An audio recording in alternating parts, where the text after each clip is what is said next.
Você já teve aquele dia em que você sabia exatamente o que precisava fazer, mas ficou ali parado, olhando para a tarefa e não conseguia nem começar?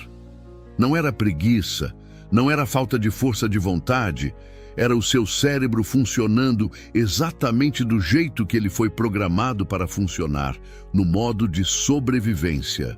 Deixa eu te contar uma coisa que a maioria das pessoas nunca ouviu, mas que muda tudo quando você entende. O seu cérebro não quer que você cresça, ele quer que você sobreviva. Napoleon Hill ensinava que tudo que a mente pode conceber e acreditar, ela pode conquistar. Mas para conquistar, você precisa primeiro reprogramar o sistema interno. Você não luta contra o cérebro primitivo com força bruta. Você o hackeia com estratégia inteligente.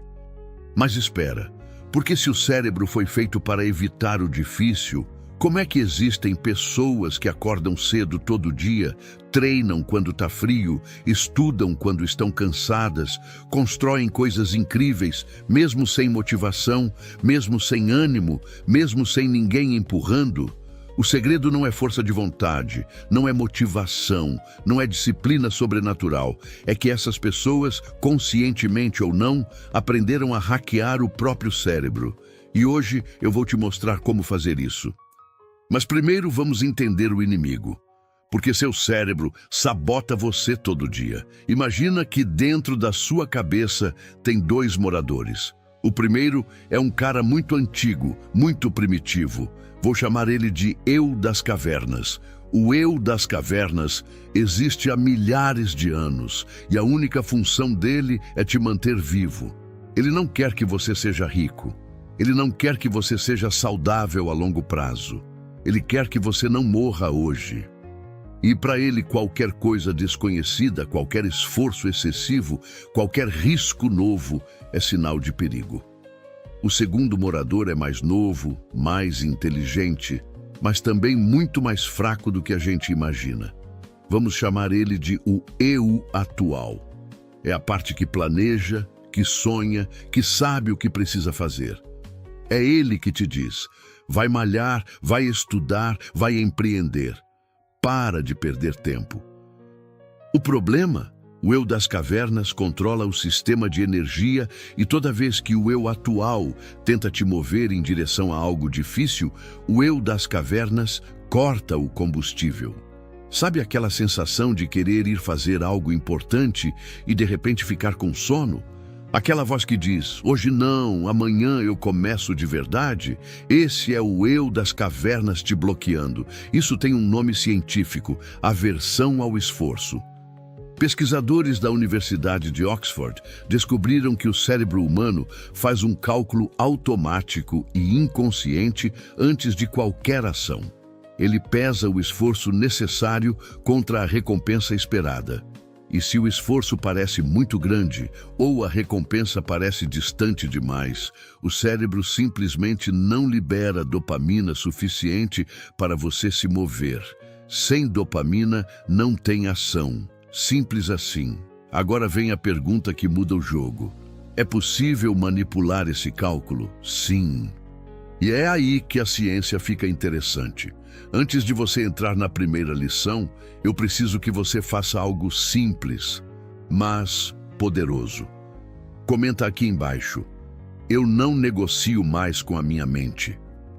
Quando você escreve isso, você não está só digitando uma frase. Você está fazendo uma declaração. Está dizendo que a partir de agora, você não vai mais obedecer àquela voz que te trava, te distrai e te mantém no mesmo lugar. Porque a verdade é essa: quem continua negociando com a própria mente continua preso na mesma vida. E deixa eu te avisar, o que você vai aprender agora não é motivação, é estratégia para vencer o seu próprio cérebro todos os dias, mesmo sem vontade. Então comenta, e vamos começar. Lição 1. O sistema de recompensa e como usá-lo a seu favor. Sabe o que a cocaína, o Instagram, as notificações do celular e uma boa refeição têm em comum? Todos eles ativam o mesmo circuito no seu cérebro, o circuito de recompensa dopaminérgico. É um sistema que existe para te fazer repetir comportamentos que, na visão do eu das cavernas, são bons para a sobrevivência. O problema é que o cérebro moderno foi sequestrado. Ele foi treinado por décadas de entretenimento instantâneo, comida processada e redes sociais para esperar recompensas rápidas, fáceis e intensas. E quando você tenta fazer algo que demora para dar resultado, como estudar, treinar, poupar dinheiro, o cérebro não vê recompensa nenhuma, ele vê apenas dor. Mas aqui está o truque que os neurocientistas descobriram. Você pode criar recompensas artificiais e o cérebro não sabe a diferença. Isso foi demonstrado por pesquisadores do Instituto de Tecnologia da Califórnia. Eles descobriram que a dopamina não é liberada somente quando você recebe a recompensa. Ela é liberada principalmente na antecipação da recompensa. Ou seja, quando você acredita que algo bom está chegando, o cérebro já começa a te dar combustível. Como diria Ivan Pavlov, que estudou comportamento, o cérebro aprende por associação. Se toda vez que você estuda, algo bom acontece depois, o seu cérebro começa a antecipar isso. Isso muda tudo. Significa que se você conseguir fazer seu cérebro acreditar que a tarefa difícil vai ter uma recompensa logo ali na frente, ele vai te ajudar a começar. E começar é a parte mais difícil. Na prática funciona assim. Imagine que você precisa estudar por 2 horas. Tudo bem, você sabe que precisa, mas toda vez que você senta, o cérebro te faz querer abrir o celular, lembrar de alguma coisa que precisa fazer, sentir fome, sentir sono. Agora tenta isso. Antes de começar, cria uma micro-recompensa imediata. Pode ser um café especial que você só toma enquanto estuda. Pode ser uma música que você só ouve durante aquela tarefa. Pode ser uma promessa para si mesmo de assistir um episódio de uma série que você gosta depois de terminar aquele bloco de trabalho. O cérebro vai começar a associar aquela tarefa difícil com a sensação de prazer. Com o tempo, a antecipação da recompensa vai aparecer antes da tarefa.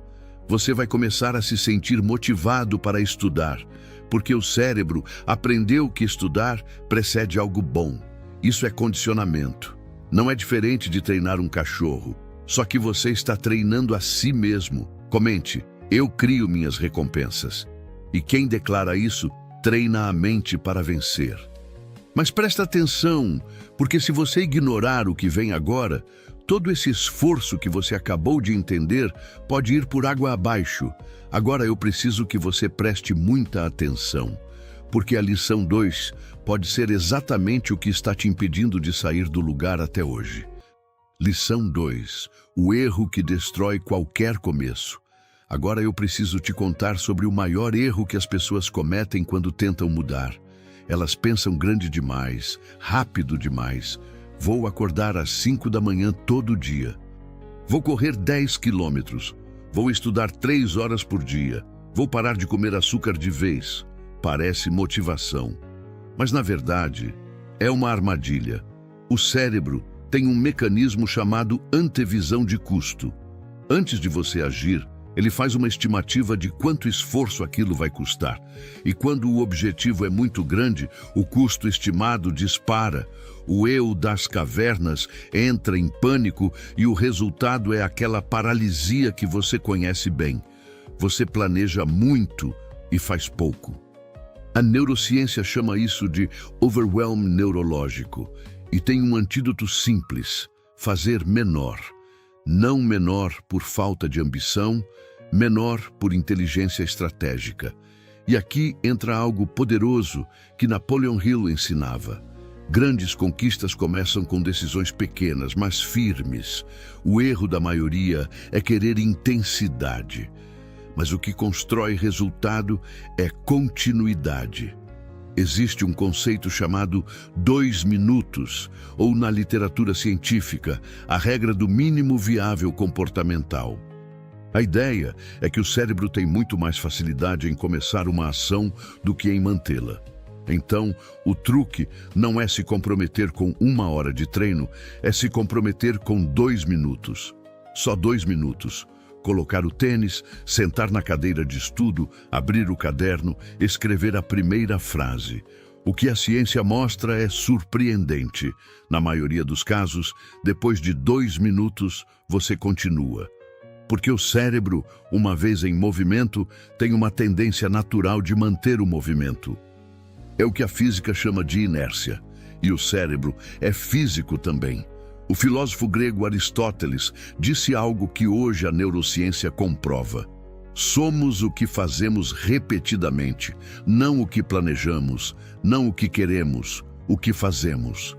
E 2 das maiores descobertas modernas sobre comportamento confirmam isso. A identidade vem do comportamento, não o contrário. Lição 3. O papel do desconforto e por que você precisa aprender a namorá-lo. Aqui a gente entra na parte que mais incomoda e é exatamente por isso que eu preciso falar sobre ela. Toda tarefa difícil começa com desconforto. Toda mudança real começa com atrito. E o problema da nossa geração é que fomos treinados a evitar o desconforto a qualquer custo. Sente um momento chato, pega o celular. Está ansioso, assiste a uma série, está com dificuldade numa tarefa, larga e vai fazer outra coisa mais fácil. Isso não é fraqueza. É o resultado de um ambiente projetado exatamente para isso. Cada app, cada plataforma, cada serviço foi desenvolvido por equipes de engenheiros e psicólogos, cujo objetivo era tornar o acesso ao prazer instantâneo mais fácil que o acesso ao esforço. Mas o que a neurociência mostra de forma muito clara é que o desconforto não é o inimigo, ele é o sinal. Quando você sente aquela resistência antes de começar algo difícil, aquela vontade de fugir, aquele peso no peito, isso é o seu sistema nervoso dizendo: aqui tem crescimento, porque o crescimento, toda vez que acontece, é precedido por atrito. Um músculo só cresce quando é submetido a uma carga que ele ainda não estava habituado. Um conhecimento só se consolida quando você enfrenta a dificuldade de não saber e persiste mesmo assim. Uma relação só aprofunda quando 2 pessoas passam por tensão juntas e escolhem continuar. E aqui entra algo poderoso que Napoleon Hill ensinava. Toda adversidade carrega consigo a semente de um benefício equivalente. O desconforto é essa semente, mas quase todo mundo desiste antes de plantar. O desconforto não é o muro, ele é a porta. E a ciência tem um nome para o que acontece quando você aprende a atravessar essa porta regularmente: neuroplasticidade orientada. Lição 4. A técnica do cérebro futuro. Aqui eu quero te apresentar uma das ferramentas mais poderosas que a ciência comportamental produziu nos últimos anos. Ela é simples, mas poucas pessoas usam de verdade. Chama-se visualização prospectiva específica, mas eu prefiro chamar de conversa com o seu eu futuro. Funciona assim. Antes de uma tarefa difícil, você fecha os olhos por 30 segundos. Não para visualizar o resultado final, aquela vida dos sonhos que parece distante demais para ser real. Você visualiza o próximo passo. Você no final daquela tarde, tendo feito o que precisava ser feito. Como você se sente, o que é diferente, que tipo de pessoa você está sendo naquele momento. Isso ativa o córtex pré-frontal, a parte executiva do seu cérebro, e cria uma ponte entre o momento presente e a ação necessária. Lição 5. O cotidiano de quem hackeou o próprio cérebro. Eu quero te mostrar como isso parece na vida real. Não na vida de um atleta olímpico, não na vida de um CEO de bilhões, na vida de uma pessoa comum, com trabalho, com casa, com filhos, com conta para pagar. Tem uma mulher chamada Andreia. Ela tem 34 anos, trabalha 8 horas por dia, chega em casa exausta, ainda tem que dar atenção para os filhos, fazer janta, limpar e ainda sonha em aprender inglês. O antigo jeito de tentar, motivação de domingo à noite, plano ambicioso, começa na segunda, na quarta já parou. Depois de entender o cérebro, ela criou um ritual de 2 minutos. Todo dia, depois do jantar, antes de qualquer outra coisa, ela abre o aplicativo de inglês por 2 minutos, só 2, sem compromisso com mais do que isso. O que acontece? Na maioria das vezes, ela fica mais porque a inércia toma conta, mas mesmo quando ela não fica, aqueles 2 minutos aconteceram e o cérebro registrou. Eu sou alguém que aprende inglês todo dia.